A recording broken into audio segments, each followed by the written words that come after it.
Hello. Okay, என்கிட்ட ரொம்ப பேர் கேட்டிருந்தீங்க அம்மா ஃபோட்டோ பார்க்கணும், அப்பா ஃபோட்டோ பார்க்கணுன்னு. ஆனால் இன்றைக்கி நான் உங்களுக்கு ஒரு வீடியோ தரேன். ஓகே ஓகே, ஜும் kita pergi jumpa my mom and my dad. Let's go. Okay guys, இதுதான் என்னோட அப்பா. ஹாய். அப்பா, உங்களுக்கு நீங்கள் வந்து இந்தியன் தானே? ஆமாம். தாத்தா உங்க அப்பா இந்தியன், அம்மா சைனீஸு. ஓகே, ஒரு 2 வார்த்தை தமிழில் பேசுங்க.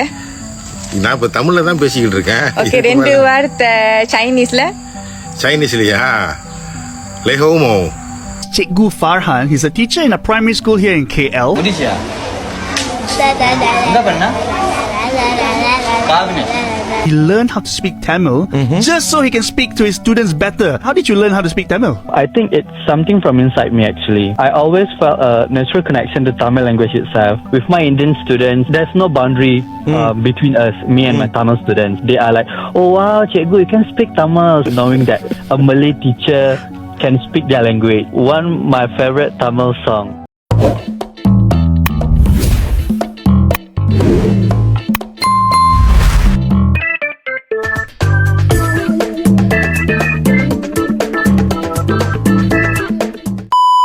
Assalamualaikum dan salam sejahtera. Selamat datang kembali di Ami Story. Pernahkah Anda melihat seorang Melayu bercakap Tamil dengan begitu lancar sehingga membuat ramai orang terdiam dan tidak percaya? Bagi sesetengah orang, perkara ini mungkin kelihatan luar biasa. Namun di Malaysia, inilah keindahan yang lahir daripada kehidupan masyarakat berbilang kaum yang saling menghormati dan memahami antara satu sama lain. Hari ini, kita akan melihat bagaimana bahasa bukan sekedar alat komunikasi, tetapi juga jambatan yang menyatukan hati rakyat Malaysia. Mari kita ikuti kisah yang penuh inspirasi ini. Hello. Okay, என்கிட்ட ரொம்ப பேர் கேட்டிருந்தீங்க அம்மா photo பார்க்கணும், அப்பா photo பார்க்கணுன்னு. ஆனால் இன்றைக்கி நான் உங்களுக்கு ஒரு வீடியோ தரேன். ஓகே ஓகே, ஜும் kita pergi jumpa my mom and my dad. Let's go. Okay guys, இதுதான் என்னோட அப்பா. Hi.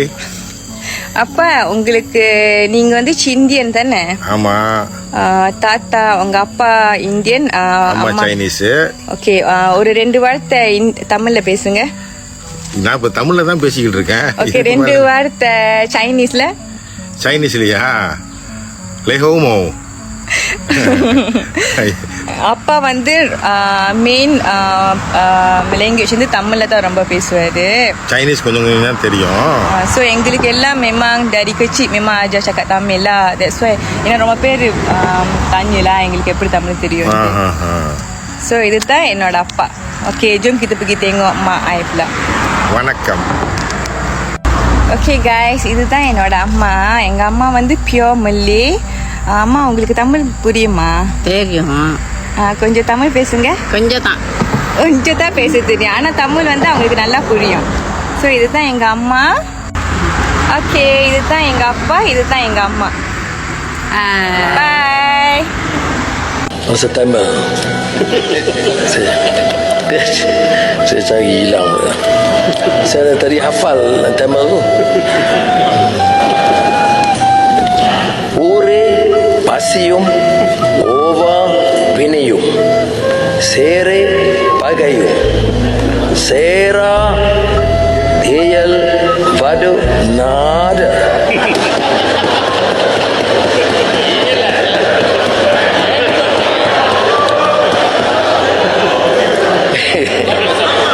Cikgu Farhan, he's a teacher in a primary school here in KL. Malaysia. Enggak pernah? Kami. He learned how to speak Tamil just so he can speak to his students better. How did you learn how to speak Tamil? I think it's something from inside me actually. I always felt a natural connection to Tamil language itself. With my Indian students, there's no boundary between us, me and my Tamil students. They are like, oh wow, Cikgu, you can speak Tamil. Knowing that a Malay teacher can speak their language. One my favorite Tamil song.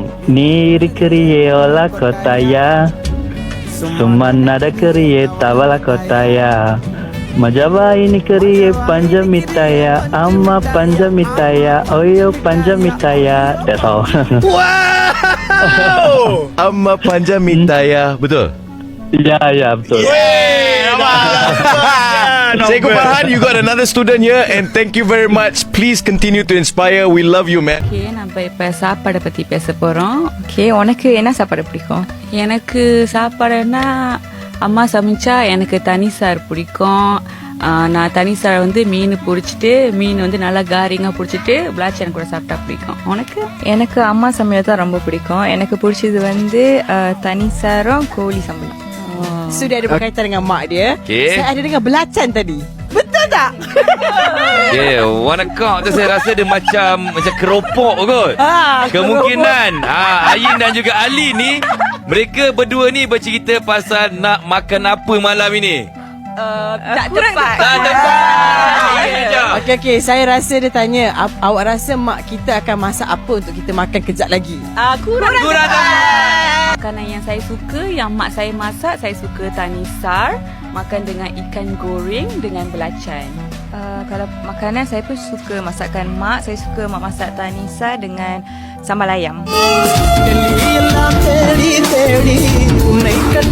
Cakap sana boleh bang. Cakap.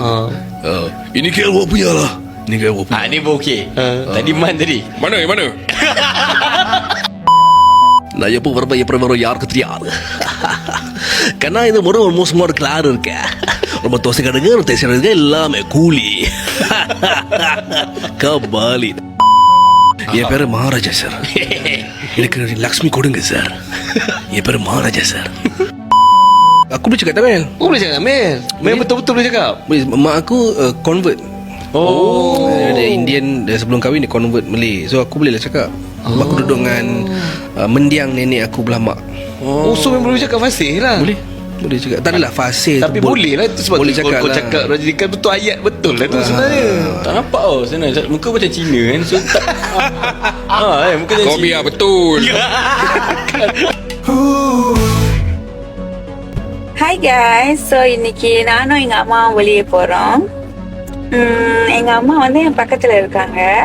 அம்மா, நான் அழகா இருக்கேனா? Agak tak. எப்படி அழகா இருக்கேன்? நான் யாரு மாதிரி இருக்கேன்?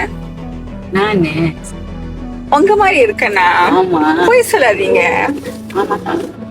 நீங்க அழகா இருக்கீங்களா? நீங்க அழகா? Agak tak. தமிழ்ல பேச சொல்லுவோம். தமிழ்ல பேசுங்க. தமிழ்ல பேசணும். என் வீடியோல வந்து தமிழ்ல தான் பேசணும். தமிழ் தெரியுமா? உங்க பேர் என்ன? She is laughing. Azmila, நான் பின்னாடி தான் இங்கே வேலை செய்ய லட்சம் விற்கிற இங்கே பரங்கோத்தால அதுதான். ஓகே, ரொம்ப நன்றி. ஆமாம். ஆனா அவனா ஈனா ஈயானா இது ஆனா அவனா ஈயானா. ஓகே, தெரியாது. Apa yang dipaparkan dalam video ini sebenarnya menggambarkan realiti kehidupan rakyat Malaysia sejak dahulu lagi. Ramai orang Melayu mempelajari bahasa Tamil melalui persahabatan, kejiranan, sekolah, dan tempat kerja. Begitu juga kaum lain yang belajar bahasa Melayu atau dialek tempatan. Perkara ini mengajar kita bahwa apabila kita menghormati bahasa dan budaya orang lain, hubungan menjadi lebih erat dan persefahaman semakin kukuh. Keperbagaian bukanlah penghalang, sebaliknya ia adalah kekuatan yang menjadikan Malaysia unik di mata dunia. மணி இப்போ 6:30. ராத்திரி தூங்குறீங்களா இல்லையா? அந்த piece கொடுப்பாங்க. என்ன கொடுப்பாங்க? தூக்கு மாத்திரை. ஓ, அப்போ அப்போ சரியா அது சாப்பிடலனா தூக்கம் போட்டுருங்க. ஒன்று தான் கொடுக்குறாங்க. வேற எத்தனை வேணும் உங்களுக்கு? ஒன்றுமே புள்ள நான் கொஞ்சம் குடிக்கிறேன்ட்டு. இப்போ என்ன தெரியலையா? தெரியலையா? நீங்கள் தானே சாப்பிட்டீங்க? Oi Cina. Oi Cina. You main tengah road ni? Ha? You apa sini? எனக்கு தமிழ் தெரியும். தெரியாது நினச்சிக்கிறியா? குத்திடுவேன். தமிழ் தெரியுமா? சாரிப்பா. தப்பா மைன். இல்லப்பா அவங்ககிட்டயும் அந்த மாதிரி பேசிடாதீங்கப்பா. எல்லாத்துக்கும் தமிழ் தெரியுது. Apa ada muka? Ada paketan. Kari utuh. Apa அடுத்து? Pendi. வெண்டைக்காய் வேற. Kopi sekolah. Kopi sekolah. Kopi sana. Kopi sana. Kopi sana. Okay, that's good. No leg piece. Leg piece அடுத்து. எனக்கு அப்புறம் கொஞ்சம் தான் ரொம்ப வேணாம். வேற. ஒரு பெண்டிக்கா. Good. Next. ஒரு முட்டை. அவுச்ச முட்டை. ஒண்ணு வேற. அவ்வளவுதான். Okay, that's good. கோபி கொஞ்சம். ஓகே. வேற என்ன நல்லா யூஸ் பண்ணிக்கிறீங்க? அசுரா இங்கே உட்காருவா அஸ்ஸலாமு பஜ்ஜி. வணக்கம் சலாம். நல்லா இருக்கீங்களா? நல்லாதான் இருக்கு. எல்லாம் பிள்ளைங்களாம் எல்லாம் நல்லா இருக்கு. இல்ல நல்லா இருக்காங்களா? சரி. பாருங்க மக்களே, நம்ம வந்து மலேசியாவில் அழகா வந்து ஒரு மலாய் மக்களோட வீட்டில் வந்து உட்காந்துருக்கோம். அதுவும் பாருங்க தமிழ்ல பேசுறாங்க. ஸோ எப்படின்னா இவங்கெல்லாம் வந்து அந்த காலத்துல அந்த எஸ்டேட்ல வேலை செய்யும் போது அதிகமான தமிழ் மக்கள் எஸ்டேட்ல வேலை செய்வாங்க. அப்ப இந்த மாதிரி மலாய் குடும்பம் 1-2 இருப்பாங்க. ஸோ அப்ப அவங்க 1-2 இருக்கிறதுனால அந்த தமிழை கத்துக்கிற வேண்டிய சூழ்நிலை. அதனால பச்சி வந்து தமிழ் பேசுறாங்க கொஞ்சம். அதுக்கப்புறம் வந்து இப்போ நிறைய மறந்து போச்சு. என் பேரு அசரப் அலி.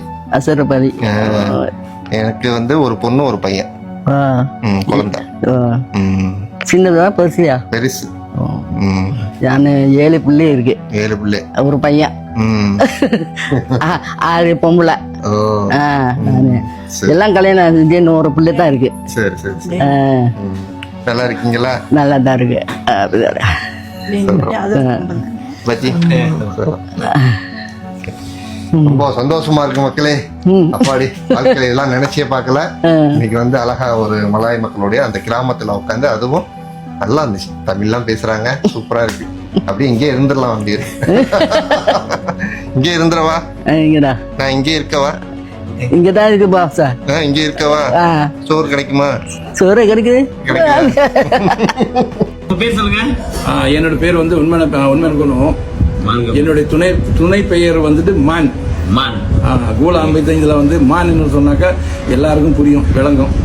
கண்டிப்பா. அதாவது எனக்கு இன்னைக்கு ஒண்ணு புதுசா சொல்லி கொடுத்தீங்க. அதை வந்துட்டு மக்களுக்காக நீங்க சொல்லுங்க. ஓகே. அதாவது என்னன்னாக்கா, ஊரார் பிள்ளை ஊட்டியை வளர்த்தா தான் பிள்ளை தானா வளரும். அதுக்கு என்ன அர்த்தம் சொன்னாக்கா, ஊரார் பிள்ளைன்னு சொன்னாக்கா இப்போ நம்மளுக்கு தெரியாது நம்மளோட வரக்கூடிய மனைவி யார் வீட்டு பிள்ளைங்கன்னு. அதனால வந்து ஒரு பெண்ணை வந்து ஊரார் பிள்ளைங்கனாக்கா, ஒரு பொண்ணை வந்துட்டு நம்ம அதை மனம் முடிச்சுக்கிட்டு வந்துட்டோமாக்கா, அதனால அன்பா பாசமா ஆதரவா நல்ல சத்துணவா கொடுத்து, நேசமா சத்துணவு கொடுத்து அதை வந்து நம்ம ஆதரிச்சு வந்தோமாக்கா, அதுக்கு தான் வந்து ஊரார் பிள்ளையை ஊட்டி வளர்த்தா தான் பிள்ளை தானா வளரும். அப்படின்னாக்கா நம்ம மனைவி நல்லா பாசமா பார்த்துக்கிட்டோம்ல, நம்ம மனைவி வயிற்றுல வளர்ற பிள்ளை வந்துட்டு நம்மளோட குழந்தை. ஸோ அந்த குழந்தைக்கு வந்து அது தானா அன்பா ஆரோக்கியமா வளரும். அதுதான் வந்து தாம் ஊரார் பிள்ளையை ஊட்டி வளர்த்தா தான் பிள்ளை தானா வளரும் சொல்றது ஒரு கருத்து. ரொம்ப நன்றி அங்கிள். எங்களுக்கே இன்னைக்கு தான் தெரியும். இதை வந்து இப்போ உள்ள ஜெனரேஷன் உள்ளவங்கள்ட்ட கேட்டா என்ன சொல்றாங்கன்னு கேளுங்க. ஊரார் பிள்ளைய ஊட்டி வளர்த்தா தான் பிள்ளை தானா வளரும். இவ்வளவு நாளா உங்களுக்கு என்ன தெரியும்? அறவே தெரியாது. எனக்கும் தெரியவே தெரியாது. இன்னைக்கு அங்கிள் சொல்லிதான் எனக்கு வீட்டு பிள்ளைங்க வந்துட்டு சாப்பாடுலாம் நம்ம செஞ்சு கொடுத்தா வீட்டு பிள்ளை நம்ம வீட்டு பிள்ளைங்க நல்லா வளரும். அப்படிதான் எனக்கு தெரியும். ரொம்ப நன்றி uncle. Sebagai pengajaran, marilah kita terus memelihara keharmonian yang telah diwarisi oleh generasi terdahulu. Jangan malu untuk belajar bahasa, budaya, dan adat masyarakat lain, karena setiap usaha memahami antara satu sama lain akan mengeratkan perpaduan negara. Ingatlah, semakin banyak bahasa yang kita pahami, semakin luas hati kita untuk menerima perbedaan. Semoga kisah ini menjadi inspirasi kepada kita semua untuk terus menyebarkan rasa hormat, kasih sayang, dan semangat perpaduan. Terima kasih karena menonton bersama Ami Story. Jangan lupa tinggalkan komen, tekan butang suka, dan langgan saluran ini untuk lebih banyak kisah menarik dan inspirasi. Jumpa lagi dalam video selanjutnya. Assalamualaikum dan salam sejahtera.